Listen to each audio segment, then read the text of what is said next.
This is the Global News Podcast from the BBC World Service. I'm Jackie Leonard, and in the early hours of Wednesday, the 7th of August, these are our main stories. The acclaimed Nobel Prize-winning author Toni Morrison has died aged 88. We'll be looking back at her life and hearing from those who knew her. A peace deal has finally been signed in Mozambique, almost 30 years since the end of the civil war. And the US has placed further sanctions on Venezuela's government in an attempt to topple President Nicolas Maduro. Also in this podcast... This is my first sentence, and I also expected it to be more violent and much more tense, but it surprised me that it's actually quite calm. It's a very calm prison. It also have a good environment between prisoners and guards. We'll hear about how Norway's prison officers train to be more than just guards, and how not to get rid of your old fridge. The celebrated Nobel Prize-winning author Toni Morrison has died at the age of 88. Not only was she the first ever African-American woman to win the Nobel Prize for Literature, but she also won the Pulitzer Prize and became the first black female editor of Random House. Toni Morrison's work focused on slavery, the experience of the black community, especially women, and the continuing racial prejudice in the US. Our arts correspondent Vincent Dowd looks back at her life and work. A decade ago, Toni Morrison explained how it had felt to depict the lives of America's African slaves in her novel A Mercy. My job was so easy compared to theirs. All I had to do was think about it, write about it, and try to feel it. I didn't have to live it. The core of Morrison's success came in giving a sense of life lived in America by black men and women in her own time and earlier.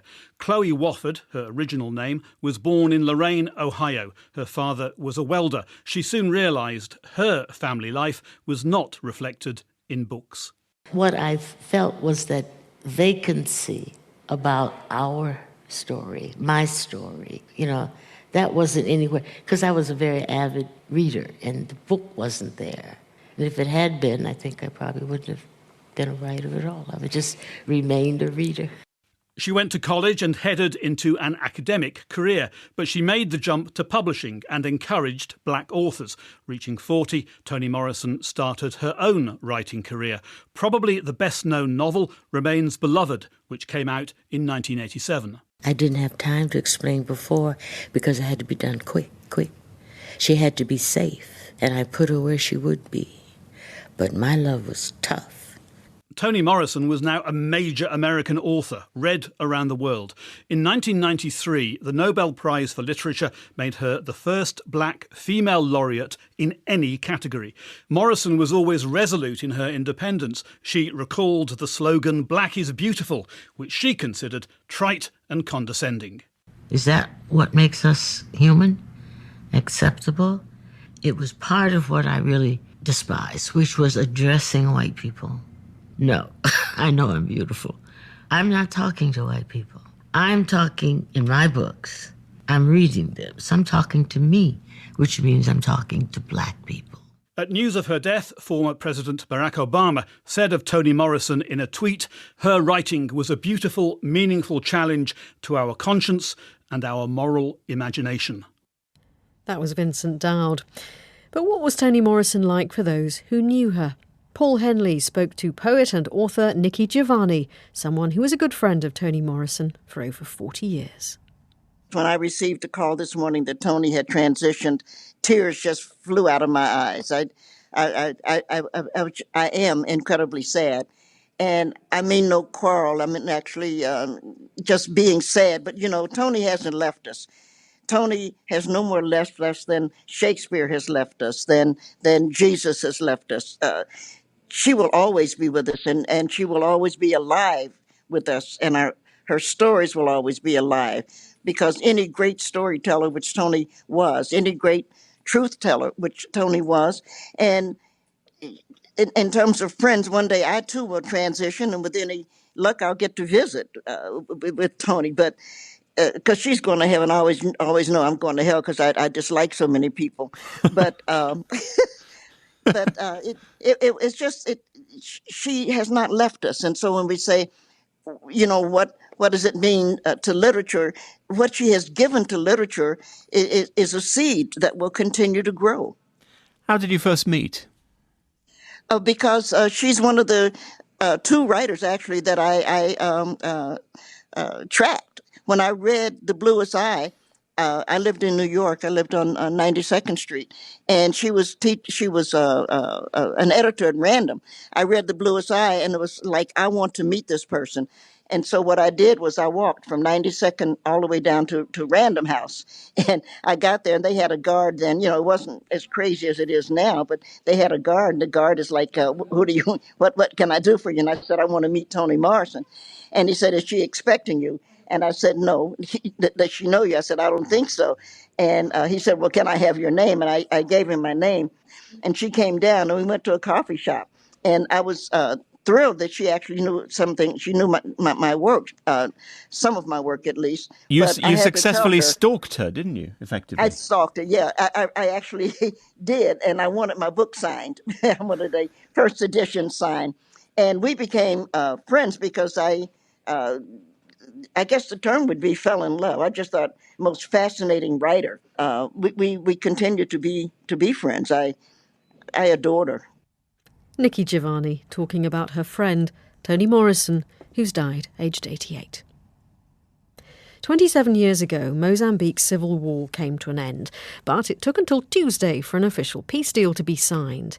It was President Filipe Nyusi and the leader of the former rebel group Renamo who signed the treaty. During the conflict, more than 1 million people were killed. Our Africa editor Will Ross explained why it took so long to get to this point.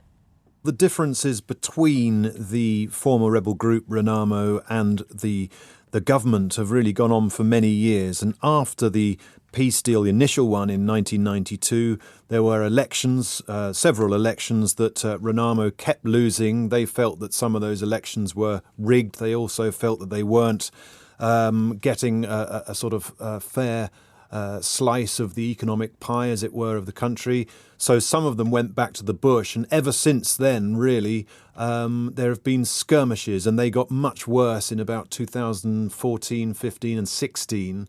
So then there's been a renewed attempt to try and bring about a final peace deal, and that's come after some negotiation, and it's been seen as a very important step to try and help the country really move to a different democratic level, because things have been getting worse in recent years with this violence, and elections are coming up in October. So this deal has been signed. What are the key elements in it? Well, the key elements really are that those people who are still in the bush, the fighters, and there are believed to be several hundred of them, they will be integrated into the military or back into civilian life. So they've already agreed a ceasefire and an amnesty is in place. And the key thing really is that these people are now promised, according to the deal, a new life, whether that's working with the National Army or as civilians. And that the hope is that that will take away the kind of temptation to stay in the bush and carry on fighting. So what sort of reaction has there been to the signing? I think, many Mozambicans are hopeful that this is going to hold and this will finally be a deal that will lead to peace that will go on and on. But the challenge or the concern is there's another conflict going on in the north of the country, an Islamist backed conflict, a rather deadly one that's happening in very remote areas. And there is always the possibility of flare-ups of violence again. So October, the elections, is the key. That was Will Ross. The United States has put further pressure on Venezuela's President Nicolas Maduro to step down. Washington will freeze all the Venezuelan government's assets in the US, and there'll be sanctions on anyone who provides support for the Maduro government. The US and many other countries support the head of the National Assembly, Juan Guaido, who declared himself president in January. Speaking from Lima, Peru, this is how Mr. Guaido responded.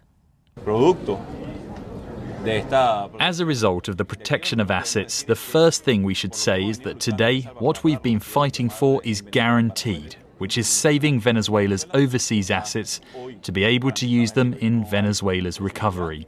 That's the first thing we have to say to the Venezuelan people. The second is that these sanctions aren't against Venezuela. They are against a regime and against those that do business at the expense of Venezuelans' hunger. Venezuela's government has condemned the move and called it another act of serious aggression. Elliot Abrams is the US State Department Special Representative for Venezuela. He's at the same conference in Lima. So what change does he think these sanctions will bring? We are hoping that they will bring more pressure on the regime. Obviously, the pressure that the whole international community has marshaled so far has not been enough to bring a return to democracy in Venezuela.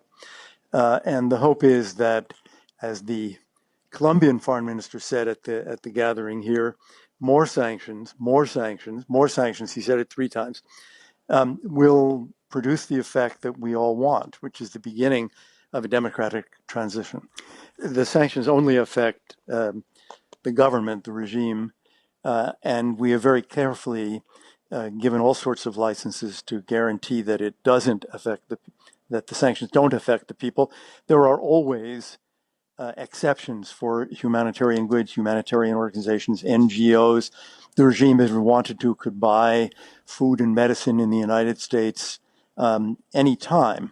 But what we know is that they are misusing the assets that they do have, the gold they're selling, the oil they're giving to Russia and China, instead of using those assets for the people of Venezuela. These sanctions don't cause them to do that. The hope is that they will cause the regime to stop doing that. Elliot Abrams, the US State Department Special Representative for Venezuela.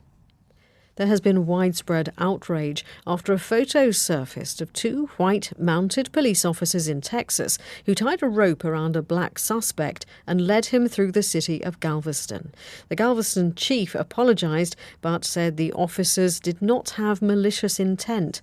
Charlotte Gallagher reports. The photos have shocked and appalled many.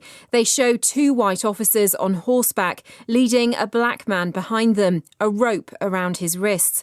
For some, the images evoke America's dark past of segregation, slavery and lynching. The man has been named as 43-year-old Donald Neely. He was arrested in the city of Galveston on Saturday for trespass. Officers apparently made the decision to lead him by horse because a patrol car wasn't available. Today, the chief of Galveston Police issued a statement apologising to Mr. Neely for the unnecessary embarrassment and said his officers would no longer detain suspects in that way.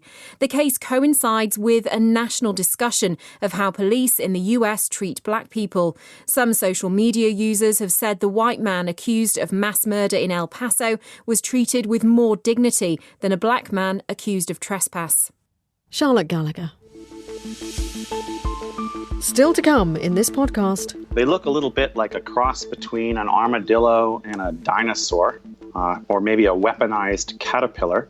And now thousands of them have been scattered across the moon after an Israeli spacecraft crash-landed. For the 4th time in 2 weeks, North Korea has fired short-range missiles into the sea. The response from the United States, though, has been restrained. Here's the Defense Secretary Mark Esper speaking on a flight to Japan. The key is to keep the door open for diplomacy. The president had a good meeting last month or so with President Kim Jong-un, and we're not going to overreact to these, but we monitor them, we watch them closely, and we're cognizant of what's happening.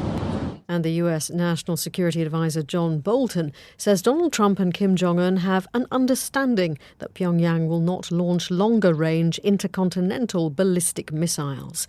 These latest developments come as the US and South Korea are holding their regular military exercises. Our Korean service editor is Sumin Hwang. The joint drills between the US and Korea have been ongoing every single year, and it's not unusual for North Korea to express some sort of irritation and express that in a military aggressive way. However, what makes this interesting is last year we've seen the relationship thawing. North Korea even saying that they won't launch any more intercontinental ballistic missiles.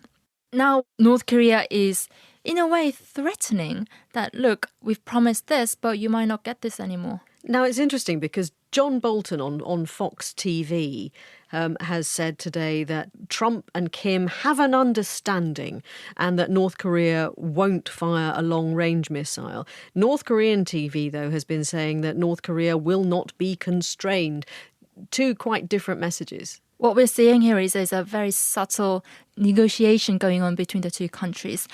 Although on the surface it may seem like North Korea is actively threatening them and behaving in a very aggressive way, it has always held onto that thread of conversation. And even in the very recent statement regarding this incident, it has said that it will maintain the position of solving the issues through conversations.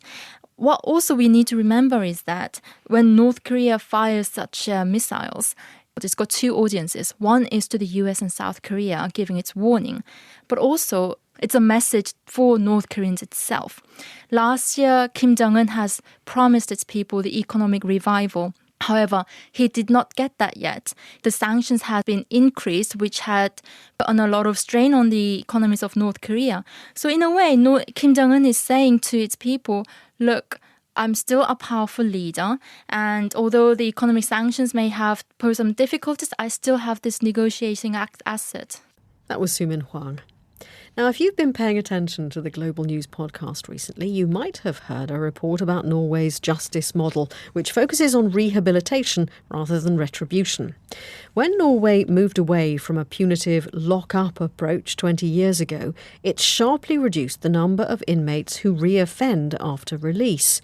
Part of that success has been put down to its overhaul of prison officers. They train for at least 2 years and now serve as mentors and role models for prisoners rather than simply guards. Emma Jane Kirby has been to Lillestrøm near Oslo, where all Norwegian prison guards train. The training prisons, yeah. You can see it looked like prison cells. Gosh. And you can also walk upstairs and look into it. A replica prison block at the University College of the Norwegian Correctional Service, where prison officer trainees get a taste of what's to come. I can see some riot gear over there, yes. Some helmets. And they have to train to use it. They do, of course, get security and riot training as part of their instruction. But as director Hans-Jørgen Brücke explains, this is only a tiny part of their course. We want them not just to be guards. They have law. The law of being in prison and how to treat prisoners. They have community reintegration and social work and criminology. They also have knowledge and ethics.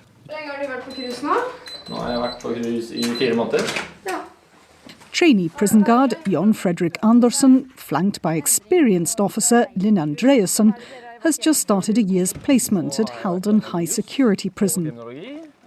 In the UK, prison officers are trained in just 3 months.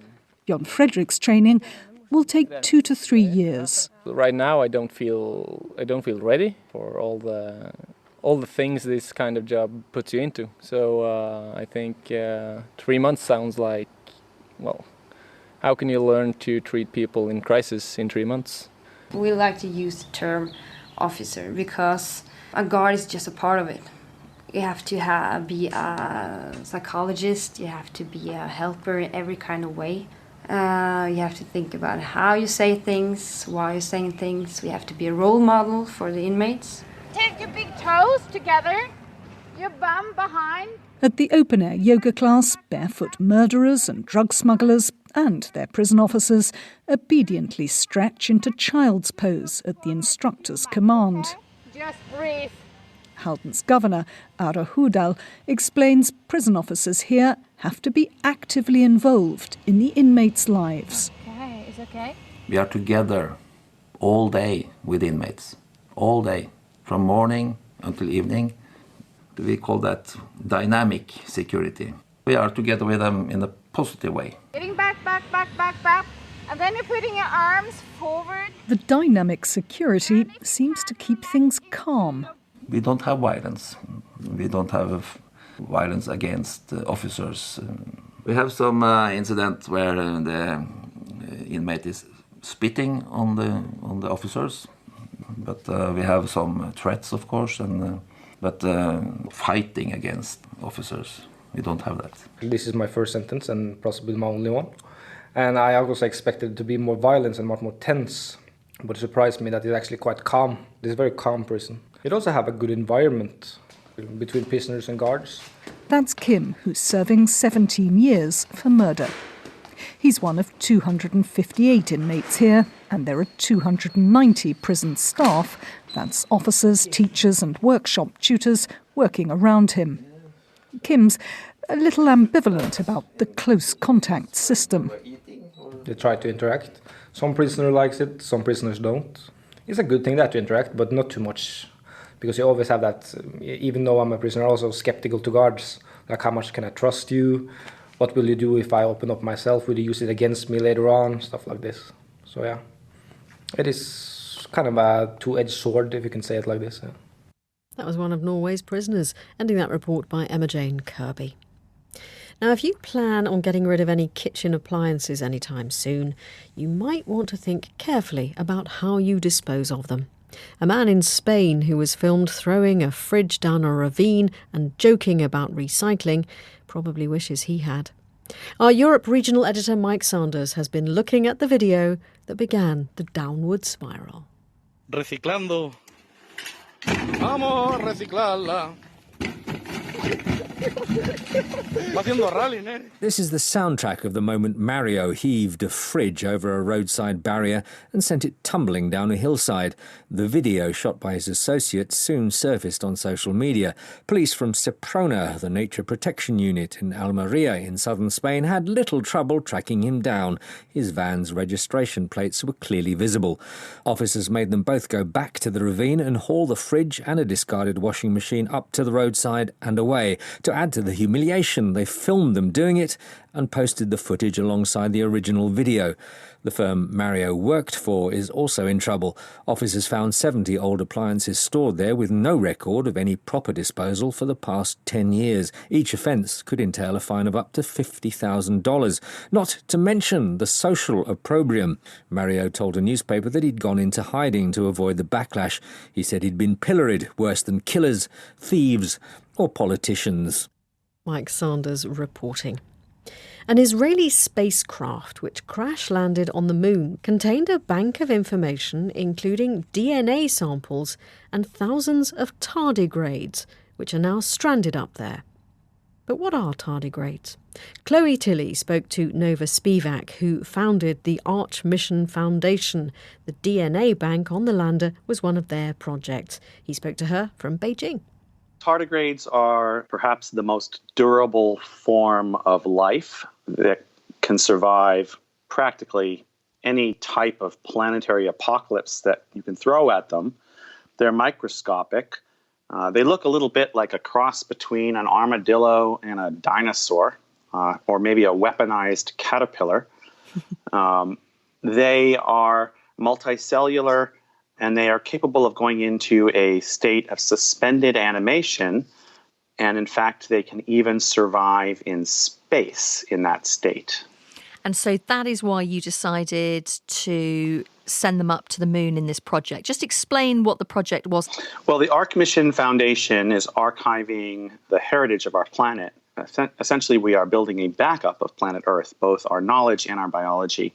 And we are distributing that around the solar system in multiple redundant locations, including on Earth, so that it can never be lost. We've sent 4 missions to space so far. The first one was with Elon Musk in the glove compartment of his Tesla, which is now orbiting the sun for 30 million years.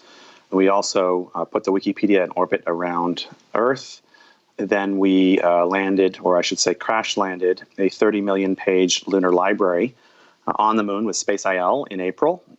In that mission, we also included life, which is the tardigrades as well as the DNA of 25 people. Well, let's talk about that, because the thing you mentioned there in passing was it crashed. And I guess that's the kind of significant element here, isn't it? Because what does that mean? Yeah, minor detail. Does that mean that these things are now released on the moon? Just tell us the reality of it. We calculated the impact and other parameters of that landing, and it would not be sufficient to destroy the lunar library. So we believe the lunar library is intact somewhere on the moon. That said, the DNA and organisms, the tardigrades and so forth, were encapsulated inside this artificial amber. A small amount of the tardigrades were also outside the resin in a special little 1 centimeter patch that was inside the payload. In the impact, either the payload is completely intact or it was fragmented into a couple of pieces. Either way, that would not destroy tardigrades. So can they breed on the moon? No, the tardigrades are in suspended animation. They're actually sort of dehydrated and frozen in time. They would need to be, first of all, located on the moon. Then they would need to be exfiltrated from the moon to a location with a suitable atmosphere. And then in that location, they would need to be rehydrated, at which point they could be reanimated and come back to life. So they can't move around. They can't reproduce. They're not eating moon rock. The cheese is safe. You heard the man. The cheese is safe. I know, I'm reassured. Nova Spivak was speaking to Chloe Tilley. And that's it from us for now, but there will be an updated version of the Global News podcast later. If you would like to comment on this podcast or the topics covered in it, do please send us an email. The address is globalpodcast@bbc.co.uk. I'm Jackie Leonard, and I'll leave you with a thought from Toni Morrison. Something that is loved is never lost. Until next time, goodbye.